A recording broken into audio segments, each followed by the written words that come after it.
నమస్కారం అండి. అందరు బాగున్నారా? మేము కూడా బాగున్నామండి. ఇలా మీ ముందుకొచ్చి మాట్లాడడం మాత్రం నాకు ఇష్టం లేదు. మా ఆయన కూడా స్టార్టింగ్లో నేను వద్దు, ఎందుకు ఇదంతా అవసరమా మనకి అనిపించింది. కానీ ఎందుకంటే అసలు మాకు ఈ ప్రాబ్లం వచ్చిందని కానీ, ఆ వచ్చిన దాన్ని మేము ఎట్లా ఫేస్ చేసినాం అనేది కానీ ఎవరికి తెలియదు సరిగ్గా.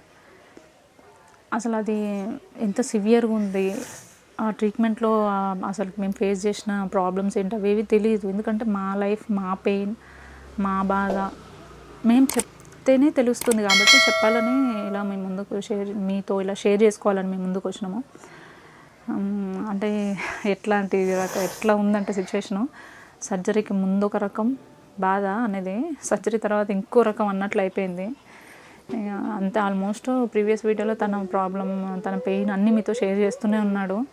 అసలు తనతో పాటు నా పెయిన్ ఏంటి, అసలు నేను ఎట్లా తనకి నా పెయిన్ నేను కంట్రోల్ చేసుకొని తనకి నేను ఎట్లా సపోర్ట్ ఇవ్వగలిగిన అనేది మీతో షేర్ చేసుకోవాలని వచ్చిన. డైరెక్ట్ సర్జరీ రోజు ఏం జరిగింది అనేది చెప్తా నేను.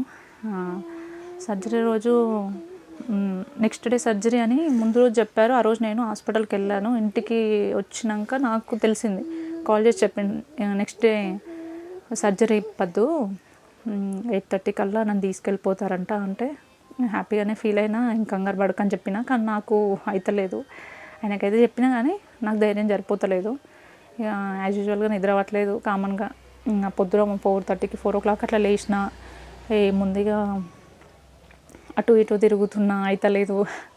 ఇదంతా కాదని ప్రశాంతంగా చల్లగాలికి బయట కూర్చున్న వరండాలో కొద్దిసేపు మనసులోనే ఇక నన్ను నేను ఇట్లా కాదు, ఇట్లా ఇట్లా ఇట్లా అంటూ నన్ను నేను కంట్రోల్ చేసుకోవడానికి ట్రై చేసిన. నా మైండ్ని నేను సెట్ చేసుకున్న తర్వాత అన్నం లేపిన. నేను ఫ్రెషప్ అయిపోయినా, స్నానం చేసి ఫ్రెషప్ అయిపోయినాక అన్నం లేపిన. అన్న ఫాస్ట్గా లేచి రెడీ అయిపోయిండు. అన్నం ముందు రోజు రావడం నాకు చాలా హెల్ప్ అయింది. ఇద్దరం కలిసి ఇంట్లో నుండి 5:45కి అట్లా బయలుదేరిపోయినాము. మధ్యలో అన్న టెంపుల్కి వెళ్ళిండు. పెద్దమ్మ తల్లిని బాగా నమ్ముతాడు మా అన్న. మేము మాదాపూర్ దగ్గర ఉండేటోళ్ళము. టెంపుల్కి వెళ్ళేసి నేను వెళ్ళలేని సిచ్యువేషన్ టెంపుల్కి. ఇక అన్నయ్య వెళ్ళిండు, మొక్కుకున్నాడు, కుంకుమ తీసుకొచ్చిండు. ఇద్దరం కలిసి వెళ్ళిపోయినాం. 6 o'clock కల్లా ఆయన దగ్గరికి వెళ్ళిపోయినాం. ఆయనకి ఆల్రెడీ అంతకుముందు అంత డ్రెస్సింగ్ చేసిర్రు, ఆల్రెడీ సర్జరీ రూమ్కి తీసుకుపోయేది ఏదో డ్రెస్ వేసిర్రు, అంతా ప్రిపేర్ చేసి పెట్టిరు. వెళ్ళగానే బొట్టు పెట్టినాము. చాలా కూల్గా ఉన్నాడు. మాట్లాడుకున్నాము కొద్దిసేపు కూర్చొని. ఏం కాదు అనుకుంటూనే మాట్లాడుతున్నాము. మాకంటే ఎక్కువ మా అన్న చాలా కంగారు పడుతుంది, తెలుస్తుంది ఆయన పెయిన్. కానీ సీను మాత్రం చాలా అంటే చాలా కూల్గా ఉన్నాడు. చూడడానికి ఆయన ఫేస్ అంతా చాలా పీస్ఫుల్గా అనిపిస్తుంది. నాకు కొంచెం ధైర్యం వచ్చింది. అడిగిన, టు బీ ఫ్రాంక్ అడిగిన, ఏమన్నా కంగారు పడుతున్నావా అంటే ఏం లేదు, ఏం కాదు అని అన్నాడు. నాకు చాలా హ్యాపీగా అనిపించింది ఆయన చూసినాక. సర్జరీకి ప్రిపేర్ చేస్తారు. కాకపోతే మాకు 8:30కే తీసుకెళ్ళిపోతామని చెప్పిన వాళ్ళు ఏంటంటే, మరి వాళ్ళకి ఏమన్నా ఎమర్జెన్సీ సర్జరీస్ ఉన్నాయేమో తెలియదు, కానీ లేట్ టైం అనేది ఇంకా హాఫ్ అన్ అవర్ అంటూ చెప్తారు అనమాట. ఇంకా తీసుకెళ్ళలేదు. ఈలోపే మా బావ వచ్చిండు. మా అంటే మా ఆయన వాళ్ళ మేన బావ ప్లస్ అక్క, మా అల్లుడు వాళ్ళు వచ్చిర్రు. వాళ్ళు వచ్చిన సిచ్యువేషన్ ఏంటంటే, ఇప్పుడు సర్జరీ ముందు ఈయనను చూడాలి అనే ఇదితోటి క్యాబ్ బుక్ చేసుకురంటే, ఆ క్యాబ్ వాడికి డ్రైవింగ్ సరిగ్గా రావట్లేదని వాడిని పక్కన కూర్చోబెట్టుకుని మా అన్నే డ్రైవ్ చేసుకుని వచ్చేసిండు ఈయన చూడాలి అని. అందరం చూసినాము. బయటకు వెళ్ళినాము. దగ్గర ఒక 12 వరకు చూసినాము. ఏం తినలేదు మార్నింగ్ నుండి. తిందామని బయటకు వెళ్ళిపోయినాము. జస్ట్ ఇట్లా తిందామని ప్లేట్ తీసుకున్నాము, కాల్ వచ్చింది. 12:40కి 12:50కి అట్లా కాల్ వచ్చింది. పద్దు బావని తీసుకెళ్ళిపోతుర్రా, సరే ఆపరేషన్కి అంతా రెడీ అయిందంట, తీసుకెళ్తుర్రా పద్దు నేను చూడాలంటుంది బావ అనగానే, అన్న మా ప్లేట్ అక్కడ పడేసిన, పరిగెత్తుకొని వెళ్ళాం. కింద ఉన్నాం, బయట హాస్పిటల్ బయటకు వచ్చేసినాం రోడ్ పైకి. అక్కడ నుండి ఆయన ఉన్న వార్డుకి పరిగెత్తుకొని వెళ్ళిన, ఎక్కడ ఆగకుండా, ఎందుకంటే మిస్ అవ్వద్దు. వెళ్ళిన, స్ట్రెచర్లో కూర్చోబెట్టారు. ఇక ఏం మాట్లాడలేదు, తీసుకెళ్ళినాం. ఆయనతో పాటు సర్జరీ అయ్యే బ్లాక్ ఉన్న, ఆపరేషన్ థియేటర్ ఉన్న దగ్గరికి, ఆ బ్లాక్లోకి ఆయనతో పాటు వెళ్ళినాము. ఇక అక్కడికి వెళ్ళిన తర్వాత వార్డ్ బాయ్ చెప్పిండనమాట, మీరు ఇక్కడే ఉండండి, పైన ఆపరేషన్ థియేటరు, మీరు ఇక్కడ వెయిటింగ్ హాల్లోనే ఉండాలి, ఏం కాదు 5:30 కల్లా మేము మీకు చెప్తాము, సర్జరీ అయిపోద్ది. అప్పుడు మాకు టైం ఆయన తీసుకెళ్ళినప్పుడు 1 అవుతుంది దగ్గర.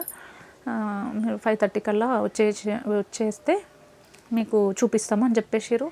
మేము ఇక లాస్ట్ ఆయనకి జాగ్రత్త అని చెప్పేసినాము. ఇక అబ్బాయి ఒకటే అంటుండు, మీరే కంగారు పడుతురు ఏంటి, ఆయన చాలా కూల్గుండు, ఏం కాదని చెప్పేస్తే కొంచెం ఆయన ముందు అట్లా స్మైల్ ఇచ్చి కిందికి వచ్చేసినాం. ఇక అప్పటి నుండి ఇక బయట మేమందరం ఇక బయట కూర్చోడానికి వెళ్ళినాము కింద.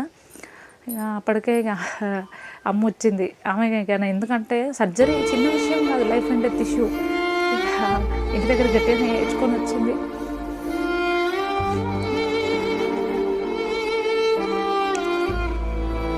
అదృష్టం ఏంటంటే నా ముందెవరు ఆ సింపతిని చూపించలేదు. అంటే వాళ్ళు ఏడవడం, నేను ఏడవడం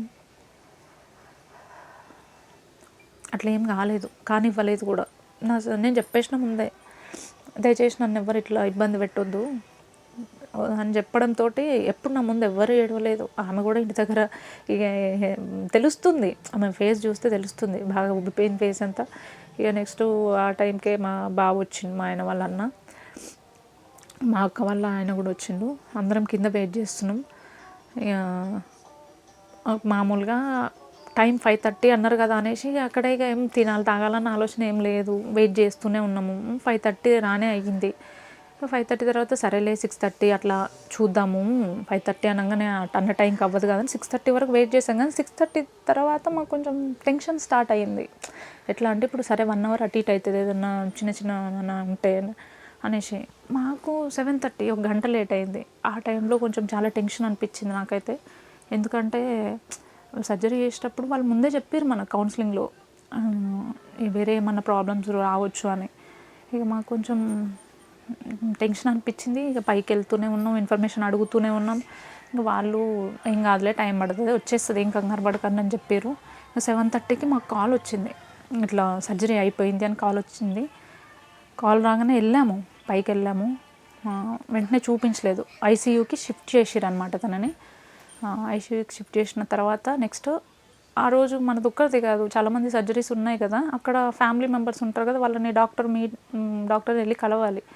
1 by 1 మా ముందు అయిన వాళ్ళే వెళ్ళి కలిసారు. మాకు వచ్చింది, మాకు పిలిస్తే వెళ్ళాము. ఇంకా మా వరకు మేము ఏమనుకుంటున్నామంటే సర్జరీ అయ్యింది, సేఫ్ అనే ఫీల్డ్లో మేము ఉన్నాము. డాక్టర్ని కూడా అదే అడిగినాం, సర్జరీ సక్సెస్ అయ్యారా అని అడిగినాం అందరం వెళ్ళి. ఆయన ఇంకా దిమ్మ తిరిగిపోయింది ఆయన సమాధానం విన్నాక. ఆయన ఏమన్నా అసలు సక్సెస్ అంటే ఏంటిది అంటాడు. అంటే ఇప్పుడు ఓకేనా తను అని అంటే, ఓకే అని నేను ఎట్లా చెప్తా అనుకుంటున్నారు. ఇప్పుడు సర్జరీ అయితే చేసినాం, మన ప్రయత్నము, ఈలోపు ఏమన్నా కావచ్చు, ఏదేమైనా మన చేతిలో ఉండదు. ఆయన ఆరోగ్యంగా లేచి నడిచి మీ ఇంటికి తీసుకెళ్తారు చూసినావు కదా, అప్పుడు సక్సెస్ అయింది అనుకోరి. కానీ అప్పటి వరకు నేను గ్యారంటీ అనేసరికి భగవంతుడా అనుకున్నాం. మళ్ళా ఆయనను కలిసిన తర్వాత చెప్పారు, ఒకరు వెళ్ళి చూసే అవకాశం ఉంటుంది, మేము మళ్ళీ పిలుస్తాము, వెళ్ళి కూర్చోండి అంటే కూర్చున్నాము. మళ్ళీ పిలిస్తే అప్పటికే ఇంకా మైండ్ అంతా ఖరాబ్ అయిపోయి ఉంది, చూసే అంత ధైర్యం అయితే లేదు. ఇక బాగున్నాడు మా అక్క వాళ్ళ ఆయన ఉన్నాడు. ఆయన వెళ్తావా పద్దు అంటే నా వల్ల కాదు బావా అన్న, వెళ్ళి చూసిరా బావా అన్న. వెళ్ళిండు, చూసిన వెంటనే వచ్చేసిండు. అసలు ఆయన ఒకటే మాట, నువ్వు చూడండి మంచిది, నేను పద్దు అనగానే ఇక నాకు అర్థమైపోయింది కండిషను. మొత్తం మెషిన్ల మీద ఉండు మనిషి, వెంటిలేషను కింద అయింది కదా, పెద్ద పేగు సర్జరీ, కింద అన్ని మెషిన్లే ఉన్నాయంట. భగవంతుడు అనుకుంటూ 9:30 10:30 వరకు అక్కడే ఉన్నాము. వెళ్ళాము ఇంటికి, ఎక్కడ వాళ్ళు అక్కడ వెళ్ళిపోయినాక నైట్ 11:30కి అట్లా మాకు కాల్ వచ్చింది హాస్పిటల్ నుండి. అన్న కాల్ చేసి ఆ బావ ఎట్లెట్లనో చేస్తుండ్రా అంటాడు. ఇక ఏమేమో మాట్లాడుతుండు, నాకేం అర్థమవుతలేదు, పద్దు వస్తావా అంటాడు. నాకు అసలుకి అయితలేదు, ఎందుకంటే మేము వచ్చి కూర్చున్నాము, బుక్కడి తిని రిలాక్స్ అవుతున్నాము, అప్పుడే కాల్ చేసిండు. మేము అప్పటికి అనుకుంటూనే ఉన్నాం, మార్నింగ్ ఒక 3 o'clockకి ఆయనకి మత్తు పోతుంది, స్పృహ వస్తుంది, నేను 9 o'clockకి వెళ్ళిపోతా కాబట్టి వెళ్ళగానే ఆయన చూస్తా ఫ్రెష్ మైండ్ తోటి అని మేము మాట్లాడుకుంటున్నాము. కాల్ వచ్చింది, ఏమేమో మాట్లాడుతుండు. అన్నీ ఇక్కడ అవి పెట్టేసిరనమాట, హార్ట్ బీట్కి అన్నీ ఇట్లా తడుముకుంటుండంట, ఇట్లా నాకు సర్జరీ ఓకేనా అని ఆయనతోటి ఏదేదో మాట్లాడుతుందంట. అన్నకేమో ఇవన్నీ ఎక్కడ లాగుతాడో తీసేస్తాడో, అన్కాన్షియస్లో ఉన్నాడు అని అన్ననేమో భయపడుతూ ఫోన్ చేసిండు. మళ్ళీ కొంచెం అయినాక సిస్టర్ వాళ్ళని పిలిచి మాట్లాడిన తర్వాత ఏం పర్లేదు పద్దు, కంగారు పడకలే, రేపు మార్నింగే వద్దు అని మళ్ళీ చెప్పిండు. కాల్ చేస్తే వెళ్ళిపోదాం అనుకున్నా రాత్రికి రాత్రే, కానీ ఏం కంగారు పడకలే పద్దు అని అన్నాడు. నెక్స్ట్ డే వెళ్ళిన. ఫస్ట్ ఐసీయూలో ఆయనను చూడడం ఫస్ట్. రేపు మార్నింగ్కి నేను ప్రిపేర్ అయ్యా, నేను ప్రిపేర్ చేసుకున్నాను. ఆయన ముందు ఇట్లా ఇట్లా వెళ్ళాలి, ఇట్లా ఉండాలి, ఇట్లా చేయాలి అని. అన్న కూడా మార్నింగ్ ఒకసారి వెళ్ళి చూసిండంట, పర్లేదు అనుకున్నాడు. మార్నింగే వెళ్ళిన. 9 o'clockకి వెళ్ళాలంటే నేను 8 o'clockకి ఇంట్లో నుండి వెళ్ళేసిన. పాప కూడా చిన్నది కదా, ఇక బాగా నాకే అలవాటు అయింది. నేను మా ఆయన ఉంటాం ఇంట్లో, ఇక అమ్మ వాళ్ళ దగ్గర వదిలేసి ఆమెని డైవర్ట్ చేసి నేను 8 o'clockకి ఇంట్లో నుండి బయలుదేరి వచ్చేసిన. 9 o'clockకి నేను అక్కడే, 8:40కి 9 o'clockకి నేను అక్కడే ఉన్నాను. పిలుస్తారు వాళ్ళు 9 o'clockకి.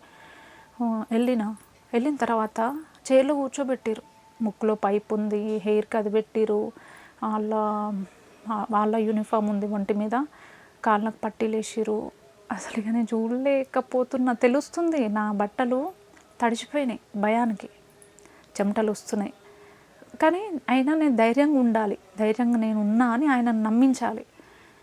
నాకు అనిపిస్తుంది నేను ఆయనను ఫేస్ చేస్తానా అని, కానీ మరి ఎట్లా వెళ్ళినో నాకు కూడా తెలియదు. అసలు ఇప్పుడు ఆలోచిస్తే నాకు అసలు షాక్ అనిపిస్తుంది. ఎందుకంటే ఆ కండిషన్లో నేను చూసి తట్టుకుంటా అని అనుకోలేదు. కానీ వెళ్ళేసరికి చైర్లో ఉన్నాడు. ఆ బెడ్ పైన చూస్తే మొత్తం బ్లడ్డే ఉంది తెలుసా. అసలు షాక్ అయినా నేను, ఎంత బ్లడ్ అయింది. అప్పటికే తీస్తుండు, వార్డ్ బాయ్ వచ్చి తీస్తుండు. ఆయన మాట్లాడనీకి అయితలేదు, మాట్లాడాలనుకుండు కానీ అయితలేదు. గొంతులో పైప్ ఉంది, ముక్కులో నుండి గొంతులో పైప్ వేసారు. వాళ్ళు అంటారు నడిపి అంటారు, సర్జరీ నిన్ననే అయింది, వాకింగ్ చెప్పి అమ్మ అంటారు. భగవంతుని ఎంత మొక్కుకున్నానో ఆయన నడిపించే శక్తిని నాకు ఇయ్యి అని. ఎందుకంటే మా ఆయన హైట్ వెయిట్ చాలా ఇదిగా ఉంటాడు. నేను ఆ కండిషన్లో నేను చాలా వీక్ అయిపోయినా.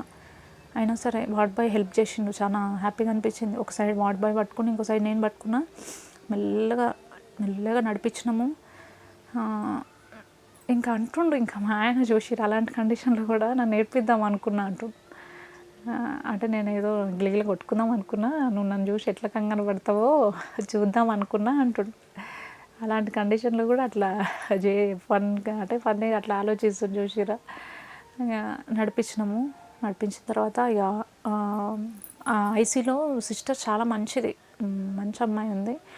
అప్పటికి లిక్విడ్స్ కూడా ఇస్తున్నారు, లిక్విడ్సే అంటే కొబ్బరి నీళ్ళు కానీ అదేదో ప్రోటీన్ పౌడర్ది కలిపి అట్లా ఇస్తున్నారు. ఆమె చెప్పింది కొబ్బరి నీళ్ళు తీసుకురండి, కొంచెం ఎనర్జీ, ఇన్స్టెంట్ ఎనర్జీ వస్తుందంటే అవి కూడా తీసుకున్నాము,